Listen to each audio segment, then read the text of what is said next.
자, 진짜 무척 덥습니다. 자, 절정에 이른 이 폭염과 또 한 주간의 사건 사고를 좀 짚어보도록 하겠습니다. 먼저 오늘 오전에 서울 기온 33도를 넘어섰고요. 한낮 최고 기온이 37도를 기록했습니다. 자, 기록적인 더위라고 하는데 지금 날씨가 어떤지 먼저 권상희 평론가가 좀 설명해 주세요. 네, 37도까지 기록을 했죠. 사실 이렇게까지 더운 적이 있었나 생각하시는 분들 많을 텐데요. 맞습니다. 이보다 더 더웠던 적이 있었습니다. 1994년 7월 24일 서울 기온이 무려 38.4도까지 치솟았었는데요. 이 기록이 1907년 이후 118년 동안 7월에 측정됐던 최고 기록이었습니다. 네. 그리고 가깝게는 2018년 거의 한 달 동안 찜통 더위가 이어졌던 적도 있는데요.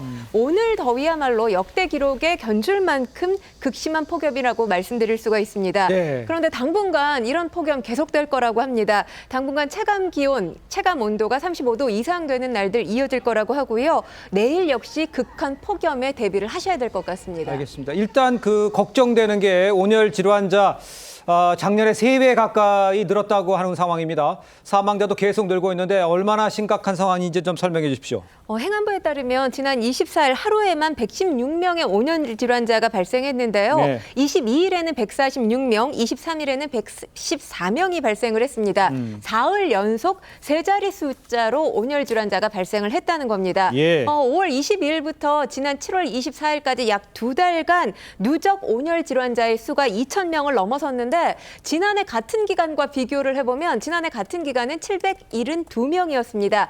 약 2.7배가량 늘어난 건데 이 가운데서 사망자만 10명이 발생을 했습니다. 예.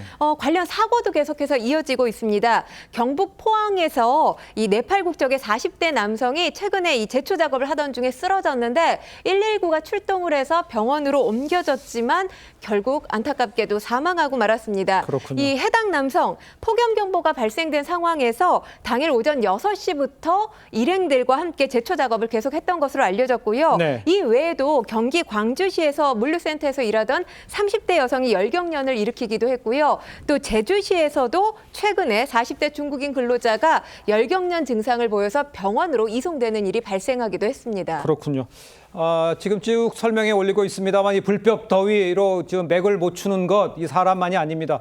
폐사한 가축이 벌써 100만 마리가 넘었는데 가축 피해 이런 것들 좀 종합을 해 주시죠. 네, 5월 20일부터 지난 24일까지 약 2달 동안 네. 폐사한 가축이 101만 마리를 넘어섰습니다. 네. 돼지가 4만 9천여 마리고요. 닭 등 가금류가 9만여 마리 이상 폐사됐습니다.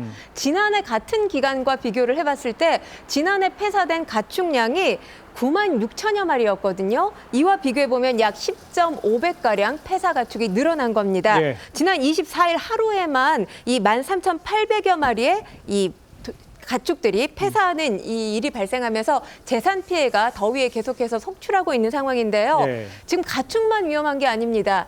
바다의 이 어류들도 위험한 상황입니다. 그렇군요. 예. 네, 말씀드리면 여수시의 양식어가 4곳에서 기르던 조피블락이라고 한다면 우리가 예. 쉽게 우럭이라고 이야기를 하죠.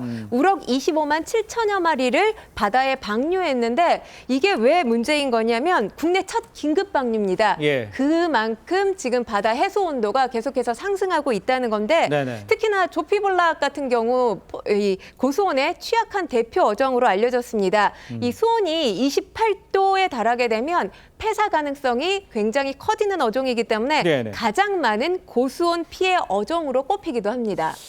그러니까 지금 곳곳에서 피해가 속출하고 있는 이런 상황인데 이 밤까지도 폭염이 이어지다 보니까 에어컨을 하루 종일 켜두는 곳도 많은 상황입니다. 에어컨 실외기 과열로 인한 화재 이것도 좀 급증하고 있죠. 네, 계속해서 늘어나고 있습니다. 2020년에 221건이었습니다. 그런데 예. 지난해 387건으로 2배 가까이 증가한 겁니다. 최근에 성동구의 한 아파트에서 에어컨 실외기에서 불이 나면서 주민들이 긴급 대피하는 일이 발생했는데요. 이 불로 인해서 약 20명의 주민이 대피한 것으로 확인됐는데 다행스럽게 인명 피해는 없었습니다. 예. 불이 발생한 가구는 일부가 소실된 것으로 파악이 됐는데요. 이 외에도 관련 사건, 사고들 이어지고 있습니다. 네. 지난 9일 오후 12시경에 광주광역시 서구의 한 건물에서도 에어컨 실외기 폭발로 인한 화재가 발생했습니다. 이 소방당국은 화재가 10층 에어컨 실외기에서 시작된 것으로 보고 있습니다.